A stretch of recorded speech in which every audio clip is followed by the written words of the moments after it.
Thanks, Tom. So in your daily videos, you touched on the subject of cryptocurrencies. So Woody brought in a pretty great question saying, yesterday you mentioned how the high paid athletes are being paid in Bitcoin. What happens if Bitcoin crashes and what is Bitcoin mining? Okay, that's great. Yeah, it's pretty fascinating. Last year, one of the Kansas City Chiefs players decided to get his pay in Bitcoin, and because it appreciated so much, he actually became one of the higher played players in the league. And then next was one of the other Kansas City players decided to get his pay for 2021.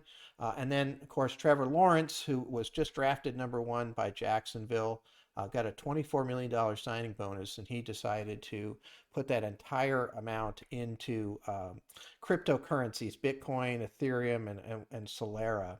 And so that, to answer your questions, if those fall apart, I mean, theoretically, Trevor Lawrence stands to lose $24 million. The whole thought process behind cryptocurrency is essentially it is a digital currency. It might be something that could be used to buy things in the future, maybe convert to cash. It can be done, those types of things. It might be a world currency at some point in the future, sort of like the dollar is.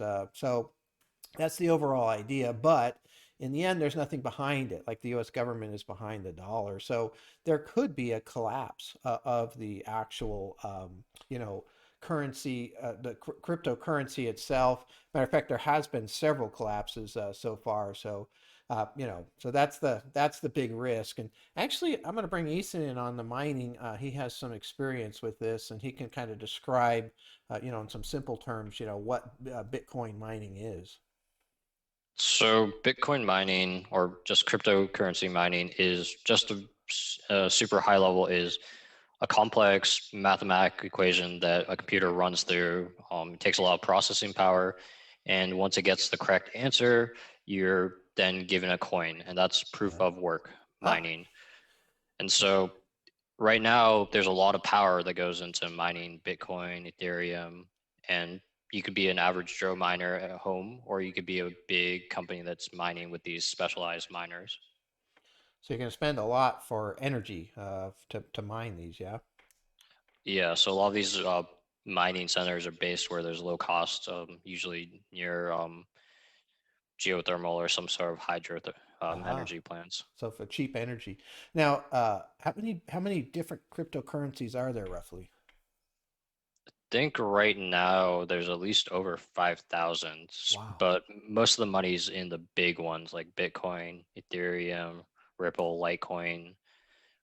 So it sticks to a little bit, a small group of them, I would say, most of the money. All right. And they mine all of them or just Bitcoin?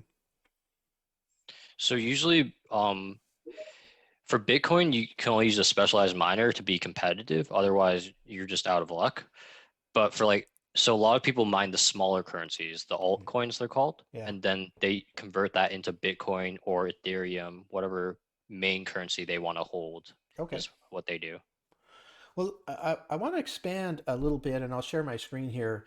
Just kind of what I was talking about yesterday too. I'll show you a couple of different charts because this is where I see some of the risk to the market, or at least some of the holdings that we have or have had in the past. And so I'll share my screen here. Let me see here. Here we go. And this particular chart is called ARC Innovative Technology. This is Kathy Wood. She's become quite famous, and she has five main ETFs.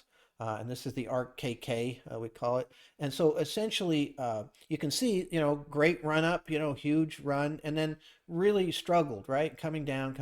And then in the last weeks here, we can see it even fell below this 200-day moving average. And one of my thoughts here is that as I've been watching this, as we've seen cryptocurrency really rise in terms of volume, and for example, on Monday, Robinhood's app crashed trying to do cryptocurrency trade, so that means that there's obviously a lot going on.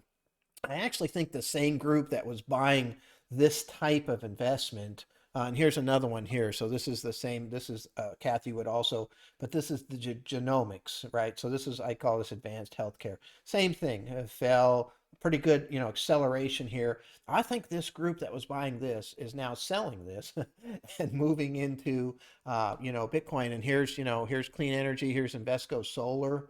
Same thing, quite a bit below its 200-day moving average, pretty big. Again, a lot of sell off here.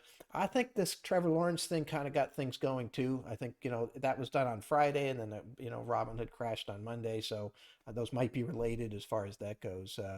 And so one of my main points is just, where can you go and still, kind of avoid this selling that's happening. And if you look, you can see where the money's going, right? So here is materials, right? This is Vanguard's materials index.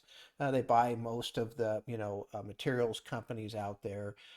And then we've got, consumer discretionary. Again, this is Vanguard. You can see, look at the line. It's very smooth. There's no big drop. It's well above the 200-day moving average, right? And so materials, consumer discretionary, and financials, so banks and what have you. Again, nice smooth movement upward. It's an all-time high today, for example. And so that's kind of one of the things that I look at when I'm looking at these pieces. In terms of where is the damage happening, and then where is it not happening, where's the money going, and you can kind of see it in those charts. You can see where it's leaving, and you can see where it's going, and we kind of just keep moving towards those things that are going up in the right direction.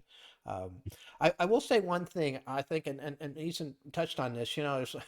There's 5,000 different types of cryptocurrencies, and that people just keep making new ones. I read some article about a guy on TikTok that made a joke one, called scam, and people started to find interest in it. And there's a lot of crazy stuff going on here. But I do think that might be kind of the downfall. It's just the number of cryptocurrencies. It dilutes the market enough that there aren't enough people to buy, and that's how you could get a sell-off. Because again, you're relying on somebody buying it from you at a higher price, and there's not a lot else behind it except for the potential future use as a digital currency. So, nonetheless, that's kind of a fascinating thing